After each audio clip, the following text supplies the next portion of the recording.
அவர் என்ன அப்படின்னா அந்த இதில் டேலண்ட்டு தான். அவருடைய தோற்றமும் சரி, அவருடைய நடவடிக்கையும் சரி ரொம்ப மோசம். ஒரு கரடு முரடான தோற்றத்தில் இருக்கிறாங்க. சிரிப்புங்கிறதே அவர் இதில் கிடையவே கிடையாது.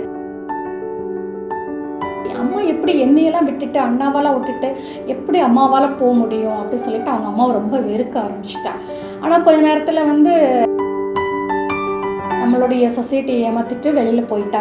ஸோ அதனால் எனக்கு இப்போதைக்கு இப்போ மாலினி வந்து ரொம்ப அவங்க அம்மா மாதிரி இவ்வளோ நல்ல டேலண்டான பொண்ணு. அதனால் இவளை வச்சு தான் நம்ம அடுத்து நான் வந்து இந்த நம்ம குரூப்பை நம்ம வந்து ஒரு அடுத்த முன்னேற்றத்துக்கு நான் எடுத்துகிட்டு வரணும். அதனால் எனக்கு நீ கண்டிப்பாக கல்யாணம் பண்ணி வச்சே ஆகணும் அப்படின்னு சொல்கிறாங்க. இவர் மறுக்கிறாரு. நீ அப்படி இந்த மாதிரி கல்யாணம் பண்ணி வைக்கலை அப்படின்னா விதர்பாவோட தீர்க்கதரிசின்னு சொன்னோடனே இவளுக்கு வந்து அவங்க அம்மா ஞாபகம் வந்துடுச்சு. ஏன்னா அவங்க அம்மா வந்து சொல்லியிருக்காங்களா, நான் ஏற்கனவே சொல்லியிருப்பேன், குட்டி குட்டி ஸ்டோரிஸ் ருக்மிணி மாவை பற்றி சொல்லியிருப்பாங்க. அவங்க வந்து இந்த ரத்தனம்லாம் இருக்குது பார்த்தீங்களா, கல், இந்த மாதிரி விதவிதமான ரத்தனத்தெல்லாம் கட் பண்ணி அதை நகையாக செய்கிறாங்க. அதை ஒழுங்குபடுத்தி நகையாக செய்யக்கூடிய அந்த ஒரு வேலை செய்யக்கூடிய ஒரு சமூகத்தில் இருந்து வந்தவங்க தான் அந்த லேடி. ஸோ அவங்க வீட்டில் அவங்க மருமக எல்லாருமே அந்த வேலை தான் என்ன செய்கிறாங்க, பார்க்குறாங்க. ஸோ அப்படின்னு சொல்லிட்டு அந்த ரத்தனத்தெல்லாம் எடுத்துகிட்டு வந்து காட்டுறாங்க. அவங்களுக்கு மேரேஜ்க்கு முன்னாடி, ருக்மிணி அம்மாவோட மேரேஜ்க்கு முன்னாடி சிசுபாலனோட அவங்களுக்கு வந்து நிச்சயமாகிருக்கும்.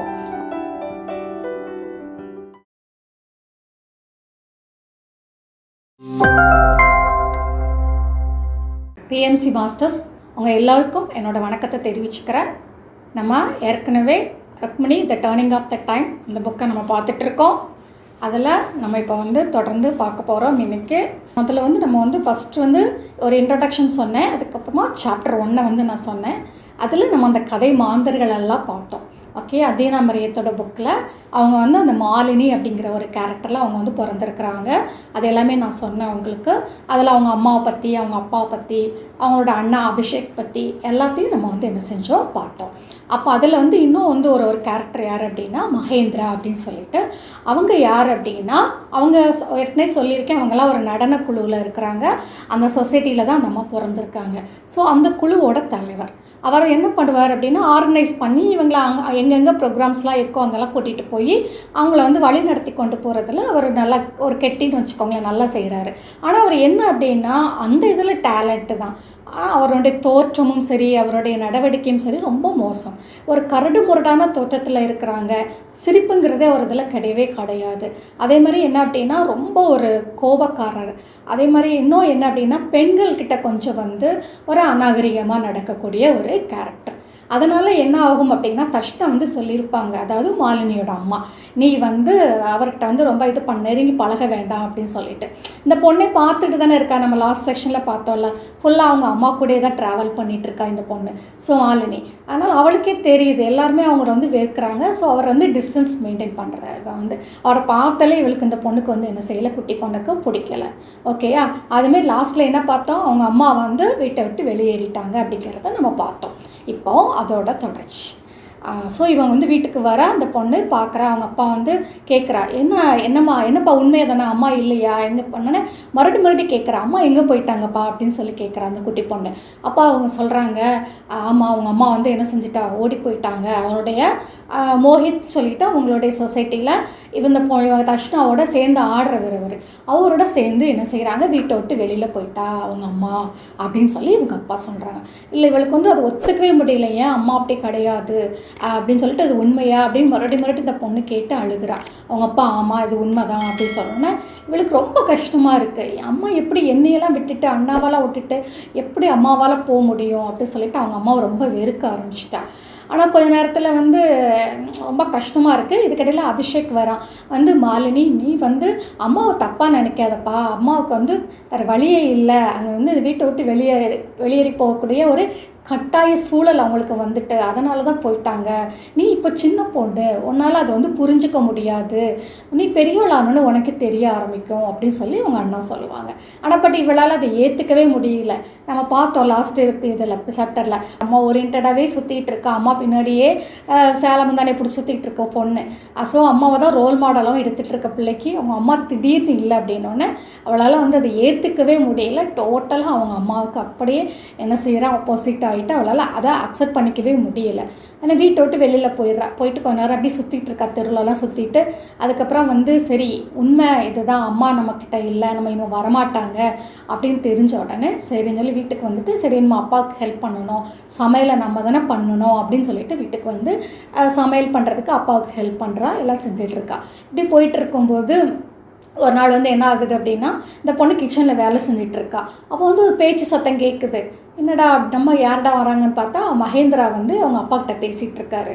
அவர் ரொம்ப கொஞ்சம் இதாக பேசுகிறாரு, கோபமாக பேசுகிறாரு. நீ இவளை இந்த பொண்ணை மாலினியை எனக்கு கல்யாணம் பண்ணி கொடுக்கணும் அப்படின்னு சொல்லி கேட்குறாரு. ஆனால் இவங்க அப்பா சொல்கிறாங்க, நீ அவளுக்கு அப்பா வயசில் இருக்கிற, உன்னோட பசங்களுக்கு நீ கேட்டானா கூட என் பொண்ணை நான் கல்யாணம் பண்ணி கொடுப்பேன், இன்னொன்று அவள் ரொம்ப சின்ன பொண்ணு, இப்போ கல்யாணத்துக்கு ஏற்ற வயசும் கிடையாது அப்படின்னு சொல்லி உங்கள் அப்பா சொல்கிறாங்க. ஆனால் இவன் சொல்கிறாரு, தர்ஷனா இந்த மாதிரி நம்மளுடைய சொசைட்டியை ஏமாற்றிட்டு வெளியில் போயிட்டா. ஸோ அதனால் எனக்கு இப்போ மாலினி ரொம்ப அவங்க அம்மா மாதிரி இவ்வளோ நல்ல டேலண்டான பொண்ணு, அதனால் இவளை வச்சு தான் நம்ம அடுத்து நான் இந்த நம்ம குரூப்பை நம்ம ஒரு அடுத்த முன்னேற்றத்துக்கு நான் எடுத்துகிட்டு வரணும், அதனால் எனக்கு நீ கண்டிப்பாக கல்யாணம் பண்ணி வச்சே ஆகணும் அப்படின்னு சொல்கிறாங்க. இவர் மறுக்கிறாரு. நீ அப்படி இந்த மாதிரி கல்யாணம் பண்ணி வைக்கலை அப்படின்னா நான் உங்கள் 3 பேரையும் இந்த சொசைட்டி விட்டு வெளியில் அனுப்பிடுவேன் அப்படின்னு சொல்லி ஒரு மிரட்டுறாரு. யார்? மகேந்திரா. அப்போது இவருக்கு அவங்க அப்பாவுக்கு வேறு வழி தெரியல. சரி அப்படின்னு சொல்லி ஒத்துக்கிறாரு. ஆனால் இப்போ கல்யாணம் கிடையாது, நீ ஒரு இது சொல்கிறார், வேண்டுகோள் வைக்கிறாரு. முதல்ல என்ன அப்படின்னா அவளுக்கு நல்லா நாட்டியம் கற்றுக் கொடுத்துட்டு அவளை ஃபுல்லாக இந்த நிறைய ப்ரோக்ராம்லாம் என் பொண்ணு டான்ஸ் பண்ணணும். அதுக்கப்புறம் என்ன அப்படின்னா இங்கே நம்ம அரண்மனையில் என் பொண்ணு டான்ஸ் பண்ணணும், ஓகே, ருக்மிணி முன்னாடி டான்ஸ் பண்ணணும். அந்த மாதிரி நல்லா டெவலப் ஆனதுக்கு அப்புறம் தான் உனக்கு நான் கல்யாணம் பண்ணி வைப்பேன். அது வரைக்கும் நீ வெயிட் பண்ணணும், அவளை எந்த விதமான டிஸ்டர்பும் பண்ணக்கூடாது அப்படின்னு சொல்லி அவங்க அப்பா சொல்கிறாங்க. அப்போ இதை இந்த பொண்ணு கேட்டுட்டு இருக்கா. இவளுக்கு ரொம்ப கஷ்டமாக இருக்குது. அதான் சொல்லுவாங்களே, நம்ம இந்த ஒரு ஆடையெல்லாம் குளிப்பாட்டி இந்த வெட்டுறதுக்கு கூட்டிகிட்டு போவாங்கள்ல, அந்த மாதிரி நிலையில் அவளுக்கு தோணுது. நம்ம இப்படியா நம்ம அம்மா பண்ணுறனால நம்ம இந்த மாதிரி ஒரு கஷ்டமான நிலைக்கு நம்ம ஆளாயிட்டோமே, இவனை போய் நம்ம கல்யாணம் பண்ண வேண்டியிருக்கே அப்படின்னு சொல்லிட்டு இந்த பொண்ணு ரொம்ப ஃபீல் பண்ணுறான். அப்புறம் என்ன ஆகுது அப்படின்னா, சரி இதெல்லாம் முடிச்சுட்டு கொஞ்ச நேரத்தில் அபிஷேக் அவங்க அப்பாக்கிட்ட சண்டை போட்டுட்ருக்கான். சண்டை போட்டுட்டு அதுக்கப்புறம் இந்த பொண்ணுக்கிட்ட பேசுகிறான். மாலினி உடனே நான் அவனுக்கு மகேந்திராவுக்கு கல்யாணம் பண்ணி வைக்க எந்த காலத்திலும் நான் சம்மதிக்க மாட்டேன், அதனால் நீ கவலைப்படாத, உடனே நான் பாதுகாத்துப்பேன் அப்படின்னு சொல்லி சொல்கிறான். ஆனால் இவனுக்கு சரி இந்த பொண்ணுக்கு ஓகேப்பா, நம்ம அண்ணா நம்மளை பார்த்துப்பான் அப்படின்னு சொல்லிட்டு ஓரளவுக்கு ஒரு நம்பிக்கை. ஆனாலும் அவங்க அம்மா இல்லாத வீடு அவங்களுக்கு ஒரு பழையபடி அந்த சந்தோஷத்தை கொடுக்கவே இல்லை இவளுக்கு அந்த வாழ்க்கையில். இருந்தாலும் அவங்க 3 பேர் அப்படியே அந்த லைஃப்பை ஓட்டிகிட்டு இருக்காங்க. இடையில என்ன ஆகுது அப்படின்னா அபிஷேக்கும் இவளை விட்டு பிரிகிற ஒரு சூழ்நிலை வந்துடுது. என்ன ஆச்சு அப்படின்னா ஒரு நாள் திடீர்னு அவங்க அப்பா வராங்க, வந்துட்டு மாலினிகிட்ட பேசுகிறாங்க. மாலினி இந்த மாதிரி அபிஷேக் நம்ம குடியில் பிறந்தவன் கிடையாது, உன்னோட அண்ணா கிடையாது, அவனை எப்போனா இவங்க ஒரு மதுராவுக்கு ஒரு வாட்டி போயிட்டுருக்காங்க. யார்? தர்ஷனாவும் அவன் ஹஸ்பண்டும், அதாவது இந்த மாலினியோட அப்பா அம்மா 2 பேரும் போயிட்டு இருக்கும்போது அந்த தேர் ரதம் சொல்லுவோம் பார்த்தீங்களா, அதில் ஒரு ஆக்சிடென்ட் நடந்து அதில் ரொம்ப அடி. யார்? இந்த பையனோட அபிஷேக்கோட அப்பா அம்மாவுக்கு. அப்போ இவங்க தேடி பார்க்குறாங்க, கண்டுபிடிக்க முடியல. ஸோ அப்போ இறந்துட்டாங்களா இல்லை கரெக்டாக ரொம்ப ஏதோ பிரச்சனையா அப்படிங்கிறது இவங்களுக்கு தெரியல. சரி அந்த பையன் ரொம்ப அப்போ அந்த பையனுக்கு ஒரு 3 வயசு இருக்கும். அப்போ சரி அந்த பையனை பார்த்தோன்னே உங்கள் அம்மாவுக்கு ரொம்ப பிடிச்சிருது தர்ஷனாவுக்கு. அதனால் அந்த பையனை கூட்டிகிட்டு இவங்க பையனாகவே வளர்க்குறாங்க. அதனால் அதை இப்போ என்ன ஆகுது அப்படின்னா அபிஷேக்கோட ஒரிஜினல் அப்பா அம்மா கிடச்சிட்றாங்க. மகேந்திரா கண்டுபிடிச்சி கொடுத்துட்றாரு. ஸோ அதனால் அவன் சத்திரிய குடும்பத்தை பிறந்தவன், அவன் ஆக்சுவலாக இந்த சொசைட்டிலே கிடையாது, அதனால் அவன் அங்கே போகிறான் அவங்க அம்மா அப்பா கிட்ட அப்படின்னு சொல்லி அவங்க அப்பா சொல்கிறாங்க. அதனால் இவளுக்கு ரொம்ப கஷ்டமாக இருக்குது. இருந்தாலும் அவனோட இது அங்கே தானே, அதனால் அவனும் என்ன செஞ்சிடறான், பிரிஞ்சு போயிடுறான் இவளை விட்டுட்டு. ஸோ இது ரெண்டும் இவங்க அப்பாவும் பொண்ணுமா இருந்துகிட்ருக்காங்க. ஸோ காலங்கள்லாம் ஓடிட்டுருக்கு. இவருக்கு இந்த பொண்ணுக்கு ஒரு 16 வயசு ஆகுது. அப்போ ஒருத்தங்களை உத்தவ் அப்படிங்கிற ஒருத்தங்களை இவர் இந்த பொண்ணு மீட் பண்ணுறா. அதாவது இவங்களோட சக நடன கலைஞர் தான் அவன். அந்த பொண்ணோட ஒரு 10 வயசுக்கு பெரியவன். அவன் நான் பார்க்கும்போது ரொம்ப அழகாக ஸ்மார்ட், நல்ல ஹைட்டு, நல்லா ஒல்லியாக இருக்காப்புல. சிரிக்க சிரிக்க பேசக்கூடிய ஒரு தன்மையுடைய அந்த பையன். ஸோ அதனால் இவளுக்கு வந்து ஆட்டோமேட்டிக்காக ரொம்ப பிடிக்க ஆரம்பிக்குது இவளுக்கு. உத்தவுக்கும் மாலினி ரொம்ப வந்து என்ன செய்யுது, பிடிக்குது. ஸோ 2 பேருக்கும் பிடிக்க ஆரம்பிக்குது. அவளுடைய பேச்சு ஒவ்வொன்றையும் இவள் வந்து என்ன செய்கிறா, ரொம்ப ஆர்வமாக கேட்குறா. அதேமாதிரி அவங்களுடைய வசீகரம் நிறைந்த அந்த முகமும் இவளுக்கு ரொம்ப என்ன செஞ்சிருது, பிடிச்சிருக்கு. ஆனால் என்ன அப்படின்னா, மகேந்திரா வந்து இவங்க 2 பேருக்கு இடையில ஏதோ ஒரு இதாகிடக்கூடாதுன்னு சொல்லிட்டு இவங்களை வந்து ஒன்றா டான்ஸ் கூட ஆட விட மாட்டேங்கிறாரு. மற்றவங்கெல்லாம் மகேந்திராவுக்கு ஏற்கனவே இவள் ஃபிக்ஸ் பண்ணியிருக்க பொண்ணு அப்படிங்கிறதுனால மற்றவங்க எல்லாருமே இவளை வந்து யாரும் வந்து இது பண்ணிக்கிறதில்ல, ஒதுக்கி தான் இருக்காங்க. ஆனால் உத்தவ் அப்படி கிடையாது. இவளை வந்து என்ன செய்கிறா, இவகிட்ட நல்லா பழகிறான். ஆனால் அது கூட இவங்க மற்றவங்களுக்கு தெரியாமல் தானே தவிர இவங்க அந்த கும்பலில் வந்து டான்ஸ் ஆடும்போது ஒருத்தர் என்ன செஞ்சுக்க மாட்டாங்க, பார்த்துக்க மாட்டாங்க. ஸோ இப்போ இவங்க வந்து இப்படி பழக ஆரம்பிச்சிட்ருக்காங்க. ரொம்ப ஒருத்தருக்கு ஒருத்தர் பிடிக்க ஆரம்பிச்சிருக்கு. அப்போ வந்து என்னன்னா, அவங்க வந்து நைட்லலாம் வந்து என்ன செய்கிறாங்க, அப்பப்போ அவங்க 2 பேரும் மீட் பண்ணி பேசிக்கிறாங்க. ஸோ எப்போல்லாம் அவங்க அப்பா வீட்டில் இல்லையோ அப்போ வந்து என்ன செஞ்சுக்கிறாங்க, 2 பேரும் மீட் பண்ணுறாங்க. ஸோ மீட் பண்ணிகிட்ருக்காங்க. இப்படி அதுவும் காலங்கள் போயிட்டுருக்கும்போது இதுக்கடையில் வந்து ஒரு வாட்டி உத்தவ் வந்து இங்கே வர்றாப்புல. இந்த பொண்ணு வந்து வாசலில் உட்காந்துட்ருக்கா மாலினி. அப்போ உத்தவ் அங்கே வந்தோடனே உத்தவை பார்த்தோன்னே இவருக்கு ரொம்ப அந்த பாப்பாவுக்கு அவளுக்கு வந்து அவங்களோட பேசணும் அப்படின்னு ஒரு ஆசை இருக்குது. அவனை வந்து கூப்பிட்றான், நீ வந்து மாலினி வா, நம்ம ஜஸ்ட்டு ஒரு 1 டே வந்து வெளில போயிட்டு வரலாம், காலையில் போய்ட்டு சாயங்காலத்தில் வந்துடலாம் அப்படின்னு சொன்னோன்னே இவளுக்கு வந்து பயமாகவும் இருக்குது.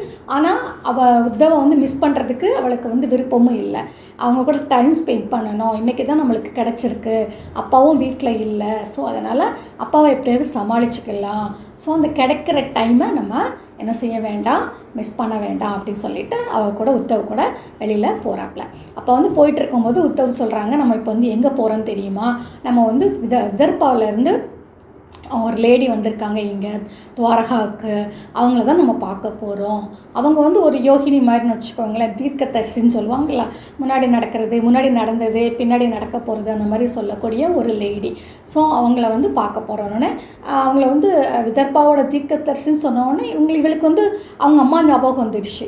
ஏன்னா அவங்க அம்மா வந்து சொல்லியிருக்காங்களா, நான் ஏற்கனவே சொல்லியிருப்பேன், குட்டி குட்டி ஸ்டோரிஸ் ருக்மிணி மாவை பற்றி சொல்லியிருப்பாங்க, அந்த தீர்க்கதரிசி பற்றியும் சொல்லியிருப்பாங்க. ஆனால் உடனே இவளுக்கு அவங்க அம்மா ஞாபகம் வந்தோடனே அங்கே அந்த லேடியை போய் பார்க்கணுமா அப்படின்னு சொல்லி டோட்டலாக நம்மளுக்கு ஒருத்தங்களை பிடிக்கலன்னொன்னே அவங்களுடைய ஞாபகத்தை வரவிடாமல் தடுக்கிறதுக்காக அவங்களுக்கு பிடிச்சவங்களை கூட இவங்க வெறுக்க ஆரம்பிச்சிருவோம் நம்ம. அதே மாதிரி தான் மாலினியும் அவங்க அம்மாவுக்கு பிடிச்ச ருக்மிணிமா அந்த இது எல்லாத்தையுமே இந்த பொண்ணு வந்து என்ன செய்யுது அப்படின்னா வெறுக்க ஆரம்பிச்சிடுறா. அப்போ என்ன ஆகுது அப்படின்னா, இவன் சொல்கிறான், உத்தவ் சொல்கிறான், நீ வந்து அப்படிலாம் இருக்கக்கூடாது மாலினி, அம்மாவோட சூழ்நிலை உனக்கு தெரியல, அவங்க அம்மா உண்மையாகவே தப்பு பண்ணியிருப்பாங்க அப்படிங்கிறத என்னால் நம்ப முடியலை அப்படின்னு சொல்லி சொல்கிறான். ஆனால் இல்லை, இவள் வந்து என்னை விட்டுட்டு போயிட்டாங்க அம்மா அப்படின்னு சொல்லி ஒத்துக்க மாட்டேங்கிறா. அப்போ வந்து சரி விடு, அந்த கோபத்தை வந்து விட்டு தள்ளு, கோபத்தை ஒன்றுக்குள்ளே நீ வச்சுக்கக்கூடாது அப்படின்னு சொல்லி சொல்கிறான். அதனால் இப்போ நம்ம அந்த லேடியை பார்க்க போவோம், உனக்கு ஒரு வித்தியாசமான ஒரு அனுபவமாக இருக்கும் அப்படின்னு சொல்லி கூட்டிகிட்டு போனோன்னே இவளுக்கு அங்கே போக இஷ்டம் இல்லை தான். ஆனாலும் உத்தவோட போகிற அந்த டைமை இவளால் மிஸ் பண்ண முடியல. சரி போவோம் அப்படின்னு சொல்லிட்டு கிளம்பி போகிறா. ஸோ அங்கே பார்த்தா அங்கே ஒரு லேடி, அந்த லேடி வந்து நல்ல ஒரு ரொம்ப வயசான லேடியாக இருக்காங்க, நல்லா குள்ளமாக கொஞ்சம் பருமனாக இருக்காங்க. அப்படின்னு முகத்தில் இதெல்லாம் அப்படி சுருக்கம், கண்ணாலாம் பார்த்திங்கன்னா நெத்தி அதெல்லாம் அவ்வளோ சுருக்கமாக இருக்குது. ஸோ அந்த லேடியை பார்த்துட்டு இவங்க 2 பேரும் அவங்கள வணக்கம் சொல்கிறாங்க. அவங்களும் வந்து பேசுகிறாங்க. நாங்கள் வந்து அந்த லேடி பேச ஆரம்பிக்கிறாங்க. அவங்க வந்து யார் அப்படின்னா விதர்பாவிலேருந்து வந்தவங்க, இங்கே அவங்க பொண்ணு இருக்கிறாங்க, அவங்க மகளை பார்க்குறதுக்கு அந்த லேடி வந்திருக்காங்க. அப்போ அவங்க சொல்கிறாங்க, நாங்கள் வந்து இந்த ரத்தனம்லாம் இருக்குது பார்த்திங்களா, கல், இந்த மாதிரி விதவிதமான ரத்தனத்தெல்லாம் கட் பண்ணி அதை நகையாக செய்கிறாங்க, அதை ஒழுங்குபடுத்தி நகையாக செய்யக்கூடிய அந்த ஒரு வேலை செய்யக்கூடிய ஒரு சமூகத்தில் இருந்து வந்தவங்க தான் அந்த லேடி.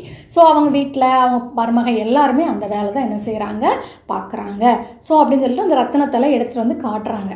அதை பார்த்தோன்னே இவங்களுக்குலாம் இப்போ எவ்வளோ அழகாக இருக்குது அப்படின்னு சொல்லி சொல்கிறாங்க. அப்போ வந்து இந்த ரத்தனம் வந்து ருக்மிணி அம்மாவுக்கு தான் இந்த ரத்தனத்தை வந்து கைது பண்ணி ஒழுங்குபடுத்தி அவங்களுக்கு வந்து ஒரு அணிகலனா பண்ண போகிறாங்க என் மருமகன் அப்படின்னு சொல்லி அந்த அம்மா சொல்கிறாங்க.